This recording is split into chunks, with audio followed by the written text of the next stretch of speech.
स्वागत छ भाइ बहिनीलाई नेपाल अनलाइन स्कुलमा। हामीहरू जियोमेट्रिक सिक्वेन्सको कुरा गर्नेछौँ। आज जियोमेट्रिक सिक्वेन्समा पनि हामीहरूले लङ क्वेसन्सहरूको बारेमा कुरा गर्नेछौँ। जियोमेट्रिक सिक्वेन्सबाट सोधिने लङ क्वेसन्सहरूको बारेमा। सो योभन्दा पहिले हामीहरूले सर्ट क्वेसन्सहरूको बारेमा डिस्कस गऱ्यौँ, ठिक छ। सो हामीहरूले त्यहाँ पनि सर्ट क्वेसन्सहरूलाई टाइपमा छुट्याएका थियौँ, सर्टेन टाइपमा छुट्याएका थियौँ अहिलेसम्म सोधिएका क्वेसनहरूलाई, र त्यसपछि टाइप गरेर तिनीहरूलाई एक एक गरेर डिस्कस गऱ्यौँ। र त्यसै गरी हामी लङ क्वेसन्सलाई पनि हामीहरूले 6वटा टाइपमा छुट्याएका छौँ।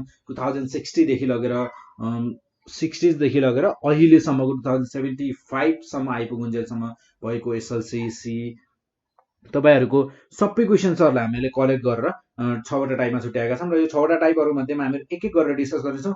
र आज भने हामी टाइप 1 मा डिस्कस गर्नेछौँ। र टाइप 1 को लागि मैले यहाँ क्वेसन लिएको छु र हामीहरूको यहाँ क्वेसन छ हामीहरूको यहाँ। र क्वेसनले भनेको छ हामीहरूलाई the sum of 3 positive numbers in geometric series. 3वटा नम्बर जुन जियोमेट्रिक सिरिजमा छन् तिनीहरूको सम हामीहरूको छ 104। sum is 104 and the product of the first and third number is 576. Find the numbers. त्यो 3वटा नम्बरहरू के होला पत्ता लगाऊ भनेर भनेको छ। सिम्पल। सो यो क्वेसन हामीलाई 2074 सप्लिमेन्टमा सोधिएको थियो।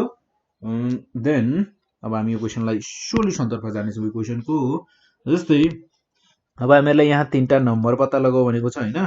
फर्स्ट अफ अल त हामीहरूलाई 3टा नम्बर के होलान् भन्ने पनि थाहा छैन। सो फर्स्ट अफ अल हामीहरू लेट गर्छौँ, यो 3वटा नम्बरलाई एज्युम गर्छौँ। र एज्युम गर्दा हामी यसरी एज्युम गर्छौँ कि हामीहरूलाई इजी होस्। Let the 3 numbers,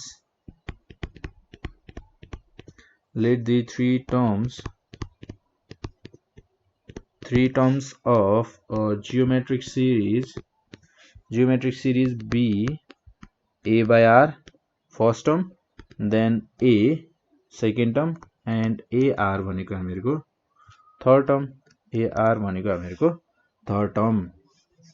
then by the question हामीलाई क्वेसनले के भनेको थियो त 3वटा टर्मको सम 104 भनेको थियो। सो by the क्वेसनले हामीलाई भनेको थियो sum of 3 numbers is equals to 104 हुन्छ भनेर भनेको थियो। सो अब यसमा हामीहरूको 3वटा नम्बर छन् a by r plus a, then त्यसपछि plus ar।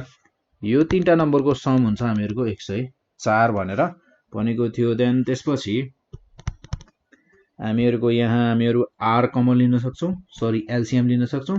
a plus ar plus ar square हुने भयो इज इक्वल्स टु 104r। र मैले भने यसलाई क्वेसन फर्स्ट, ठिक छ। देन त्यसै गरी अब हामीहरूको यहाँ अगेन सेकेन्ड कन्डिसन हामीलाई क्वेसनले के भनेको थियो त फर्स्ट टर्म र थर्ड टर्मको प्रोडक्ट 576 हुन्छ भनेर भनेको थियो। सो अगेन सेकेन्ड कन्डिसन हुने भयो हामीहरूको। त सेकेन्ड कन्डिसन हामीहरूको सेकेन्ड कन्डिसन के थियो त फर्स्ट र थर्ड टर्मको product 576। So is a by r into ar is equals to 576. Then हामीहरूको यहाँ फर्स्ट टर्म र थर्ड टर्मलाई प्रोडक्ट गर्दा त यहाँ एउटा अजिब कुरा भएछ, आर र आर क्यान्सल आउट भएछ, ए स्क्वायर हुने भयो। र ए स्क्वायर भयो त हामी यहाँबाट त ए को भ्यालु पत्ता लगाउन सक्छौँ। हो हामीहरूले 3वटा टर्महरू एआर स्क्वायर मान्दा पनि त हुन्थ्यो हैन, मान्न एकदमै सजिलो थियो। हामीहरूले ए बाई आर ए र एआर मान्नुको कारणै के थियो त यस्तो थियो। यसरी हामीहरूले प्रोडक्ट गर्दा काटिन्छ भनेर नै आफ्नै सजिलोको लागि नै हामीहरूले यसरी ए बाई आर फर्स्ट टर्म र ए सेकेन्ड टर्म र एआर थर्ड टर्म भनेर मानेको हैन त। सो अब हामीहरूको ए इज इक्वल्स टु हुने भयो रुट 576। र अब 576 भनेको हामीहरूको स्क्वायर हुन्छ। के को थाहा छ 24 को सो और a is equals to 24 को square then root so therefore a is equals to plus minus 24 भनेको हामीहरुको a को भ्यालु त हामीहरुको दुईटा पनि निस्क्यो यहाँ प्लस र माइनस सो अब यहाँ हामीहरुको a हामीहरुले जुन टर्महरु मानेका छौं यहाँ हामीहरुको सबै टर्महरु पोजिटिभ टर्म्स भनेर तीनवटा नम्बरहरु हामीहरुको क्वेशनमा हेरौँ है तीनवटा नम्बरहरु पोजिटिभ नम्बर्सहरु भनेर भनेको थियो क्वेशनमा के भनेको थियो त सम अफ 3 पोजिटिभ नम्बर्स भनेर भनेको थियो हैन त सो अब हामीहरुले यहाँ प्लस 24 मात्र लिन्छौं माइनस 24 लिदैनौं किन क्वेशनमा नै भनेको छ सो अब हामीहरुको हुने भयो a is equals to 24 यानी कि plus 24 positive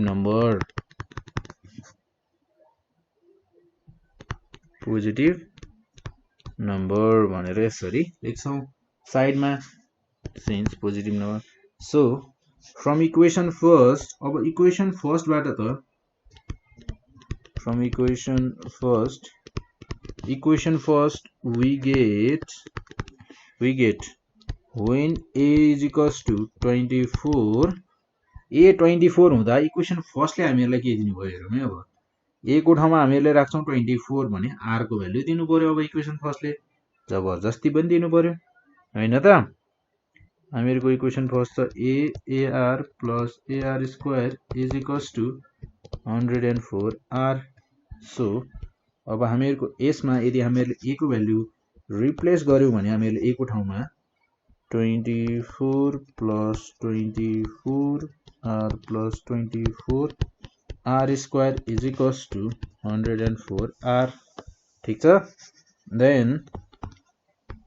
24 r square so minus 104 r plus 24 r plus 24 is equals to 0 so अब यदि अब मेरो यहाँ यो हुने भयो फर्स्ट अफ अल यसलाई माइनस गरिहालौं न त है माइनस यो कति हुने भयो त मेरो माइनस 80 r हुने भयो plus 24 is equals to 0 so अब यदि मैले यहाँबाट 8 कमन लियो भने 8 सबैबाट कमन छ त हैन कमन छ नि सो 3r स्क्वायर माइनस 8 10 जा 80 प्लस 8 3 जा 24 इज इक्वल्स टु 0 सो अब 8 कमन लिसकेपछि यसलाई मैले राइट साइडमा लगेर डिभाइड गर्दा यो त मेरो 0 भएर जाने भयो so 3r square minus 10r plus 3 is equals to 0 ठीक छ देन अब यसलाई फ्याक्टराइज गरौँ हामी यहाँ यो हुने भयो हामीहरुको 3 3 जा 9 सो 3r स्क्वायर माइनस हामीहरुको माइनस 9r अनि minus r plus 3 is equals to 0 so first दुईटा टर्म्सहरुबाट मैले 3 कमन लियो भने सरी 3r कमन लियो भने r माइनस 3 हुने भयो सो त्यसैगरी यहाँबाट मैले माइनस 1 कमन लियो भने यो हुने भयो मेरो r minus 3 is equals to 0 so r minus 3 फेरि कमन हुने भयो so 3r minus 1 either r is equals to 3 either r minus 3 is equals to 0 therefore r is equals to 3 ठीक छ then or 3r minus 1 is equals to 0 then 3r is equals to 1 therefore r is equals to 1 by 3 r को हामीहरुको यहाँ दुईटा value आयो so अब हामीहरु यहाँ हेरौं अब r को दुईटा भ्यालु छ भने हामीहरुको जुन तीनटा पोजिटिभ नम्बर भनेको थियो त्यो तीनटा पोजिटिभ नम्बरको पनि दुईटा सिक्वेन्स आउने भयो किनकि r हामीहरुको 3 हुँदा एउटा सिक्वेन्स आउने भयो र त्यसैगरी r 1/3 हुँदा अर्को सिक्वेन्स आउने भयो हैन त सो अब हामीहरुको यहाँ when r is equals to 3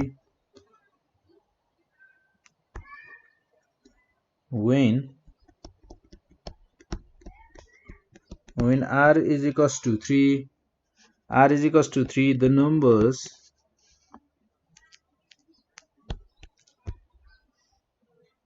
r is equals to 3 the numbers a by 3 नम्बरहरु हामीले के मानेका थियौं त a by r a र ar becomes हामीलाई चाहिने यही तीनटा नम्बर हैन त सो हामीहरुको a को भ्यालु कति छ त हामीहरुको a को भ्यालु छ 24 सो r के हुने भयो त a को value 24 divided by 3 24 so 24 into 3 so यो हुने भयो हामीहरुको 8 24 8 24 अनि 72 हामीहरुका तीनटा नम्बर भनेका तीनटा पोजिटिभ नम्बर भनेका 8 24 र 72 रहेछन् कतिखेर जब r3 र a को भ्यालु 24 छ तर हामीहरुको r को त अर्को भ्यालु पनि छ when r is equals to 1/3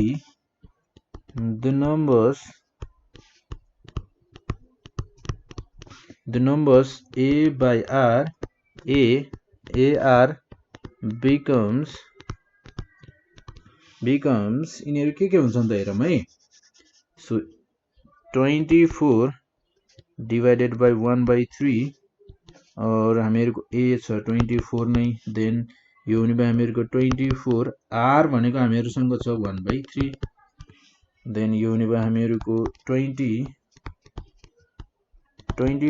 into 3 24 र यो हुने भयो हामीहरुको 8 सो तीनटा नम्बर रहेछन् हामीहरुको 72 24 र 8 जस्ट उल्टो सिक्वेन्स रहेछ हैन त thus the required numbers are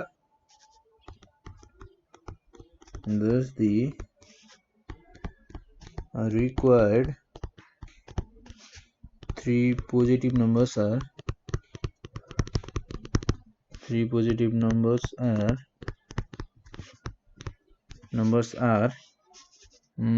8 24 72 or 72 24 8 पनि भन्न पाइयो यसरी हामीहरुले क्याल्कुलेट गर्न सक्छौं र त्यसैगरी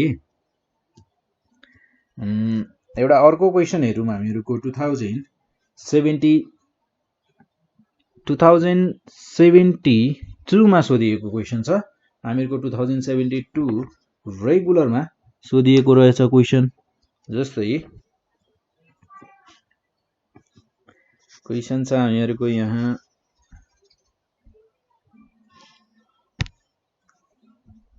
x plus 6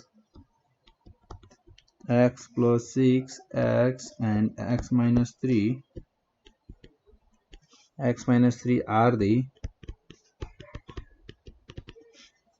are the first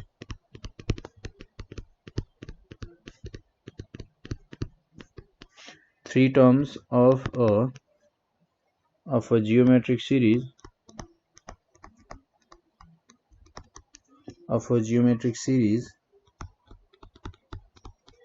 geometric series find